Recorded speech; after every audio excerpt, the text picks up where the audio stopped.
Just to the left of the trolley, you're going to see a short little cast iron drinking fountain. I want you all to take note of how low the bowls are, the little drinking bowls there. I have never been in a place that loves its dogs as much as Savannah. You'll see little stuff like this all over the city. I mean, the businesses downtown, 100% of them put bowls of water out all summer long. It's really, really a cool place to live. Like I said, I've never been in a place, I've lived all over the world, I've never been in a place that loves its dogs as much as Savannah. Why, I'm never going to leave, despite the repeated requests of local law enforcement. It'd be funny if it wasn't true. To our left is the Universalist Unitarian Church. In 1857, it had a musical director named James L. Pierpont. He wrote Jingle Bells. So the big debate was, did he write it here in Savannah or in his hometown of Medford, Massachusetts? The way I heard it, bragging rights came down to who could get a plaque up first, taking credit. So by God, if y'all are ever asked, Jingle Bells got written in Savannah, okay? St. John the Baptist, built between 1873 and 1896. Most recent renovation took place in the year 2000 for about $11 million. The cathedral sits on Lafayette Square. The Marquis de Lafayette was a French nobleman. House there with the car, you see that plaque in front of that little blue car. Flannery O'Connor was born in that house in 1925. Lived there until 1938. Spent the rest of her short life in Milledgeville, Georgia. She died at the age of just 39 of complications from lupus. Wrote just 2 novels in her life. Quel bel parc, c'est qu'on y a franchement. Yeah. On vient comprendre ça des fois dit. On sait de ville dans les États-Unis tant que ville comme ça, c'est parmi les plus belles. Ça vraiment d'accord. Charleston, North Carolina. Savannah, Georgia. Got to the point where he couldn't write a check anywhere in the city. He lived here for years, made a small fortune doing tours out of the place. The city's always trying to shut it down, but he was a lawyer himself, so he said again. Aussi belle, on peut pas bien en vidéo. Mais réellement belle. At dusk, a couple hundred people would gather right across the street and wait for them to cut the lights off to see if the house would explode. True story. The cathedral, thank you for indulging me in that, I appreciate that. I'd like to run my yap, as you can tell. The cathedral here is open 9 to 5. I guess that dude thought I was waving at him. Cathedral's open daily 9 to 5. You can walk in the right-hand set of doors right now. It depicts the steps of the crucifixion all the way around. It's gorgeous in there. Highly recommend. If you they do shut down for a few hours though. Yeah, they do. A narrow strip of grass where that duel took place. This is the old city dueling grounds to your right. You know, with the playground built on top. Conveniently located adjacent to Colonial Park Cemetery, where the two do rest forever. The cemetery was established in 1750. That's half of it. We're driving over the other half right now. It's covered over in the 19th century.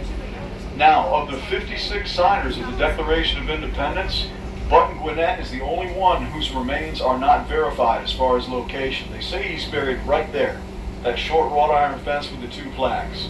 They seem to be pretty sure those are his bones in there. But of all 56, he's the only one, the only weirdo, and he's got to be from Savannah, right? McIntosh is buried further toward the back. So their feud, like so many do, boiled over one night in a pub. McIntosh called Gwinnett a scoundrel and a lying rascal, which by the standards of that day justified pistols at 10 paces. Himself, James Edward Oglethorpe. Moi visité plusieurs villes aux États-Unis. Like my top 1 or 2 must-sees, things that I think you really Même should by make time Savannah, to see while you're Georgia, in the city. numéro 1. One of the things I always recommend to people is coming up here to your front right. The green shuttered house is the Owens Thomas house. Puis It was built l'histoire. in 1819 for Richard Richardson, who made his fortune in the cotton and slave trades. Now, Owens Thomas is home to the American South's oldest and best preserved slave quarters. It's a museum, very, very informative. It's just an excellent spot. You'll learn a lot, and I highly recommend that to everybody. Make the time to go see that. I'm going to come back to that in just a minute. This building was also something of an architectural breakthrough. The first floor blocks are 31 inches thick, and they figured out that real thick blocks like that would help regulate the temperature throughout the year. Cooler in the summer, warmer in the winter. You see these twin staircases, very popular architectural feature in some of the older cities down south. Savannah and Charleston, a sense of symmetry and balance to the big wide Victorian homes of the day. So has anybody ever heard of the color haint blue? H-A-I-N-T is a derivative of the porches. Their ceilings are painted haint blue. The idea being that those would mistake that blue for water. Enregistré toute ville là. I'm obligé de stop vidéo. The ghosts could not cross bodies of water back then. The ceiling of the slave quarters in Owens Thomas in 1833. We're coming up on one of them right now, Wright Square. Sir James L. Wright was Georgia's third and last royal governor.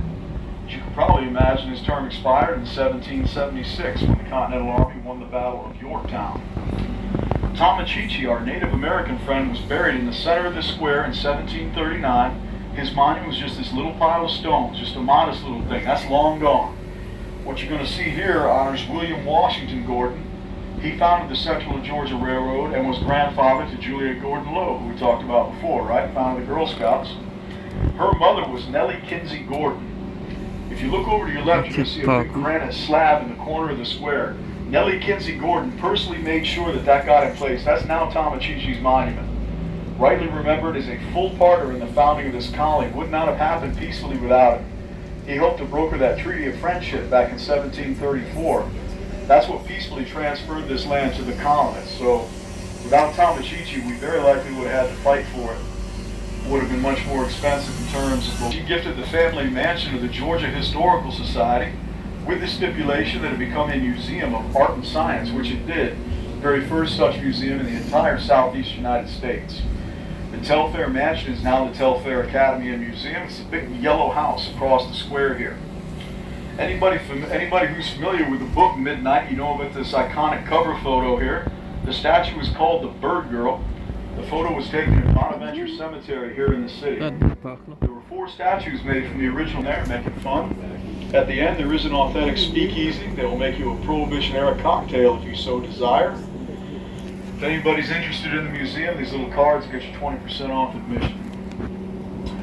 So City Market was established in 1755 originally. I am 51% sure the McDonald's was not here yet. However, Ronald seems to be pretty much immortal, so who knows. Cross Street is going to be West Congress Street. I've lived down here 10 years. I've spent a lot of time downtown. I'm just going to make some personal restaurant recommendations, places that I've always really enjoyed. To your right, you're going to see Sorry Charlie's, cold beer and oysters, 2 of my favorite food groups.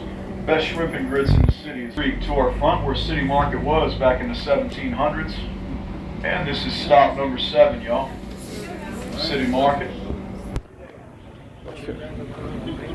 Quand tu descends, enfin, c'est je visite un paquet de villes aux États-Unis, par exemple San Francisco, visite un paquet de bains, mais Charleston avec Savannah, pour moi c'est la plus belle ville que j'ai jamais.